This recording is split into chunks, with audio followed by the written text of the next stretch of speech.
Welcome back, beautiful souls. I am so grateful to dig into part 2 of this 3-part series.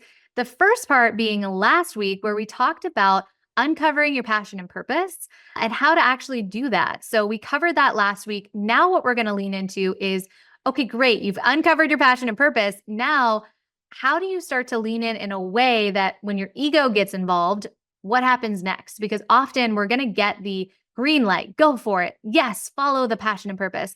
And then our ego is going to step in and say, maybe you're too old, or maybe you should stay in the thing that actually you know how to do. Like you've studied this, you've gone to college for this. Maybe not. If you build it, will they really come? You know these stories, right? These internal dialogues that we all have as we're starting to go after the thing that we want. I want to start to guide you into how to heal what's in the way of what you want, because this is the fast track to starting to unearth you living in alignment with your soul, you getting paid for your spiritual gifts and the gifts that you came here to give back into the collective, whether they're spiritual, whether or not. The reason I call them spiritual gifts is just really, to me, spiritual just means you're honoring the spirit within you. You're honoring the soul within you. So whether that's, woodworking, whether that's, painting, whether that's, being an engineer, it doesn't matter. If it lights your soul up, that to me feels like a spiritual gift. Like that to me feels like you're honoring the spirit within you in a really potent and powerful way. And every single one of us will look completely different in the way that we're honoring our spirit within, right? Like we did not come here to be cookie cutter versions of each other. We came here to activate our own gifts and to give those back into the collective, right? This is the harmony of all of us coming together. And unfortunately, so many of us have been taught, no, play the same note as your neighbor. You have to keep playing the same note. You have to fit in. You have to kind of conform. And all of a sudden we're all playing the same note and we're like, why does life not feel so beautiful? Why does life not feel like harmony? It's because we forgot to play our own unique note in the symphony that is life, right? And so this is you starting to say like, okay, I've uncovered the note, or at least part of it. Am I allowed to go after it? Can I really do that thing? Right? Because I think so often we get fear that comes up when we unearth the thing that we desire to do most. So one of the things that I was recognizing was, me stepping into, CEO, and me stepping into, growing my family. As we ask to step into this next role of whatever it is we're stepping into, the universe is going to expand us in different ways. And so what I mean by that specifically is, so for instance, me stepping into being a mother of 2, I have experienced over the last year and a half 4 miscarriages, right? That has been really heavy to move through. And yet, because I'm so spiritual, I know that this baby is coming. And so for me, what does that look like? That means God's source universe is expanding me into the mother that I know that I am, the mother that I'm expanding into that can hold the spaciousness for 2 incredibly high vibrational spirits and help guide them and be guided by them, right?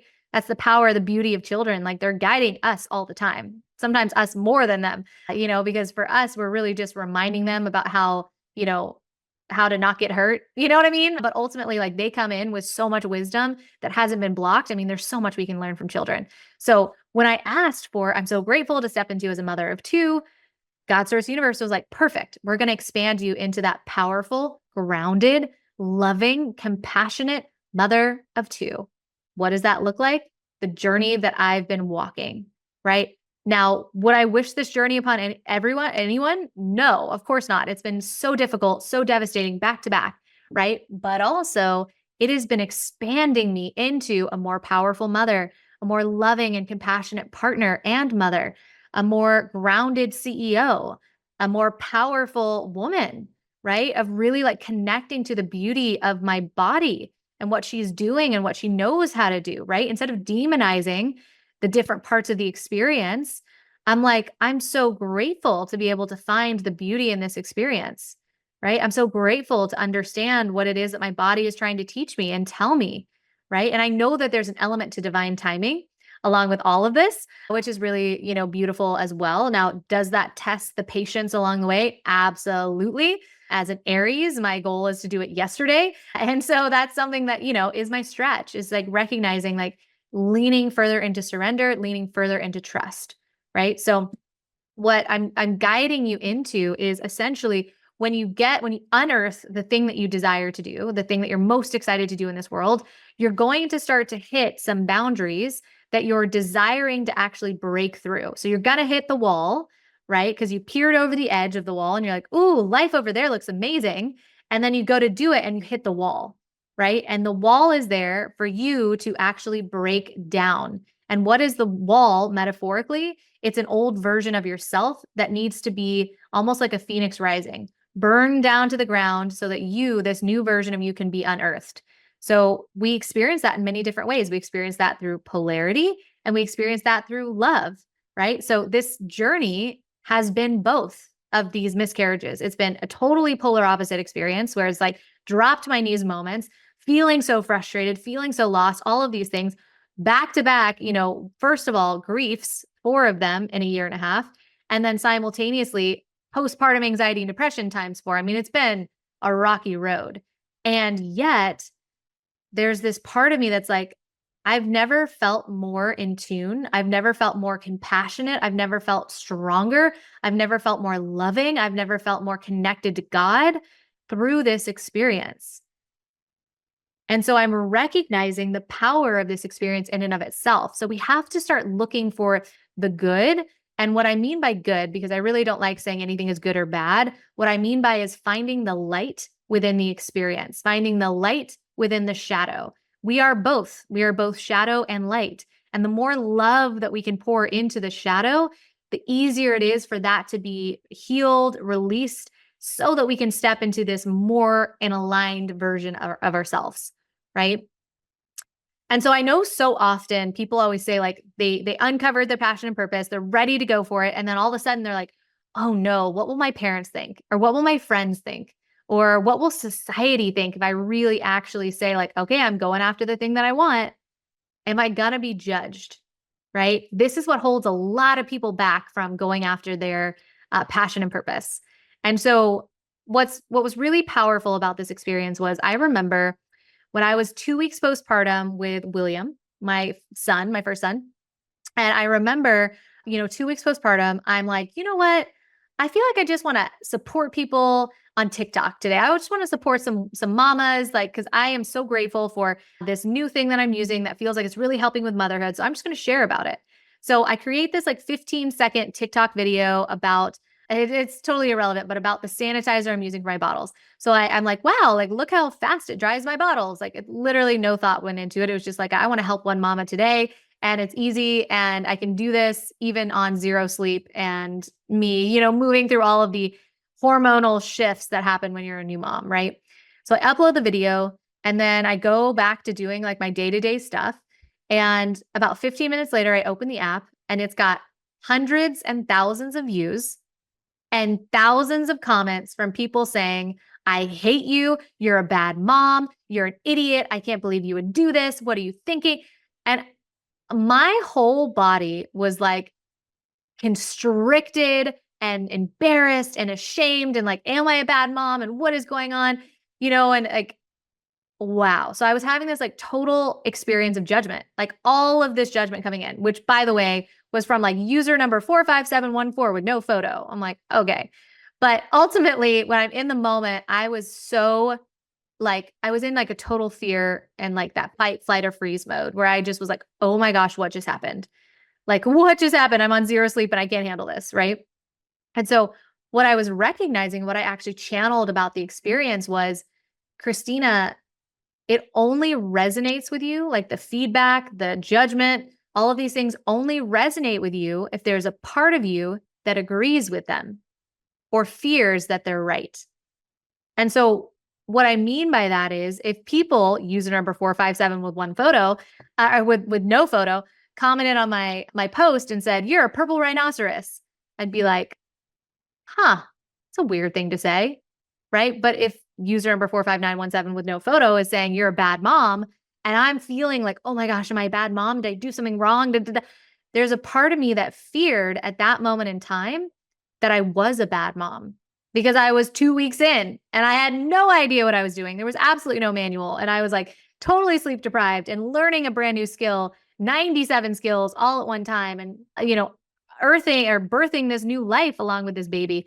And it was like such a tender, wild time. And so what I recognized was, oh, I think I'm a bad mom. That's what I get to heal. So actually, we can thank the users with no photos, right? Because we're ultimately saying, thank you for guiding me into the next greatest thing that I need to heal.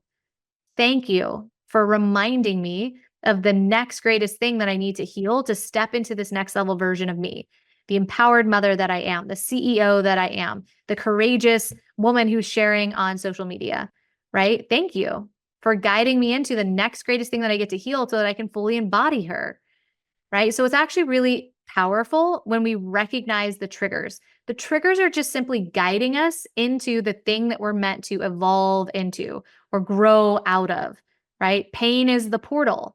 It's allowing us to recognize, like, where is this leading me? How can I go through this? What is this guiding me into?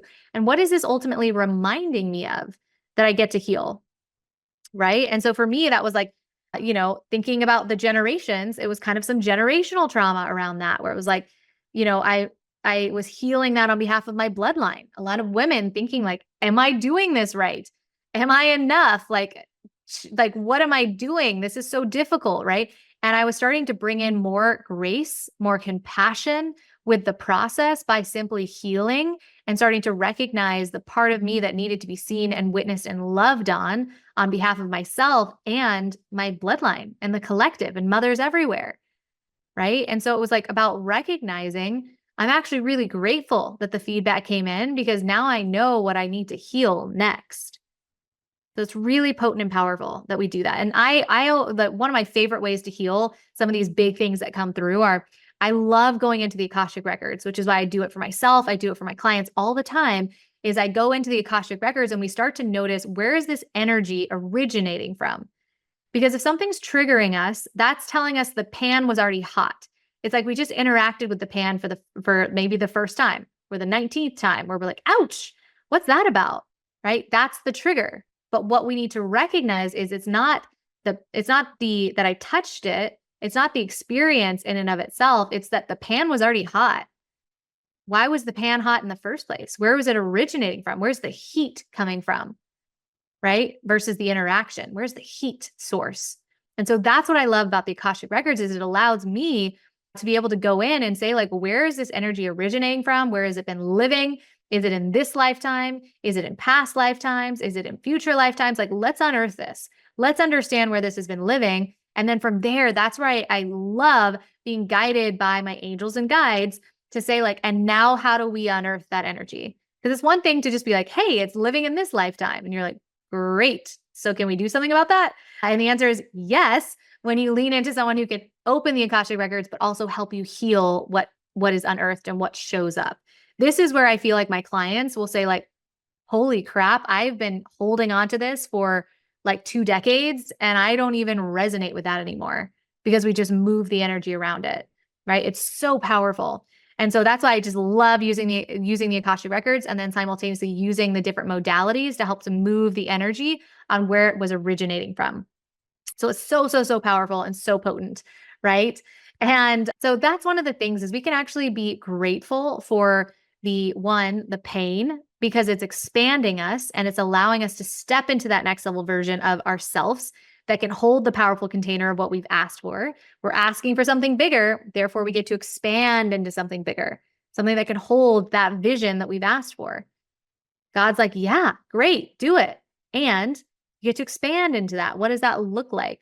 And so that's where that pain becomes the portal, where it's like okay, what is this teaching me? How can I grow? How can I evolve? How can I release these old limiting beliefs on behalf of myself and the collective and my bloodline and all of these things, right? So powerful. So life is gonna bring about many different things and opportunities for us to heal what's in the way of what we want. So I remember one of my clients reaching out to me and asking me to ordain her wedding. And I remember being like, yes, like that was for me a full body yes. I said yes before I even asked for the details. And hindsight 2020, asked for the fine print because I mean, it all worked out, but the wedding itself landed on my son's birthday and it was in a different state. So I was like left with like, oh no, do I go to the wedding? Do I miss my son's birthday? And then we came up with this beautiful solution, which is Will gets to come to the birthday, or Will gets to come to the wedding. And we're just going to pretend like it's a big party for him. And there was a DJ, and like he actually had a great time, and there was cake. So it was beautiful. It worked out. But again, it was like a full body yes, and maybe ask for the fine print. And so, but my answer was absolutely yes. Yes, I will ordain your wedding. Absolutely yes. And so I remember getting off the phone with her and immediately going, oh no, this is where, again, the ego comes in. What if I screw this up? This is the most important day of her entire life. Who am I to ordain a wedding? I know nothing. Oh my God. And I started going down that ego path of like, really not working with myself, kind of working against myself, of saying like, what were you thinking, and all of the things. And so I started realizing, okay, something's got to shift. I've got to change something within myself so that I can show up and feel grounded and prepared and hold this beautiful container for the two of them to come together in love. Right. And so ultimately, several things I channeled through about this in particular, which was, Christina, it's not about you. So the more nervous you are about this experience, the more you're making it about you. And so remember, it's not about you. How can you serve? How can I best serve? What does that look like? How do I take myself out of the equation? It's not about me. And that was very grounding for me. That recognition of anytime I'm stepping out on stage, or anytime I'm holding a beautiful container, like a wedding, things of that nature, clients, all of these things, I have that deep reminder, and I always remind myself, it's not about me. How can I serve? Right? It gets you right out of your head and into your heart. And so what I found to be really potent and powerful that I started to actually download as well was this beautiful exercise that allowed me to feel peace and calm within my body. And I was like, oh, okay, I can do this. If I can get my nervous system on board with this new experience that I'm actually really terrified to do, at that moment in time I was, then I can actually go for it. I can actually ordain the wedding, and I can really make sure that it's not about me, and I can really lean in a way that's potent and powerful. And so I channeled this beautiful exercise, and this exercise is something that's going to work for anything and everything you're manifesting. So anything that's outside of our comfort zone, there's going to be a part of us that's going to say, nope, stay where you're comfortable. But it's not really comfortable. It's just what you're familiar with. And actually, it's quite uncomfortable to stay in the same pattern and not self-actualize in this lifetime. We want the plot twist. We want to look back at our autobiography and say, like, I'm so glad that I did something different, right? But we have to calm our nervous system as we're going after the thing that we want. So channel this incredible exercise. It is like the thing that I feel like has transformed my life, the life of my clients, and of so many people that have tuned into this exercise. And I want to give that to you. So drop down into the show notes. It is called the 7-figure shift. Now, you can use this with whether you're manifesting 6, 7, 8 figures, whether you're manifesting success, whether you're manifesting feeling grounded, ordaining a wedding, whether you're manifesting your soulmate, whether you're manifesting a new home. It doesn't matter. The goal is to say, I just want to feel peace and calm and neutrality in my body around that thing so that it can flow to me with so much more ease. That is what this exercise will do.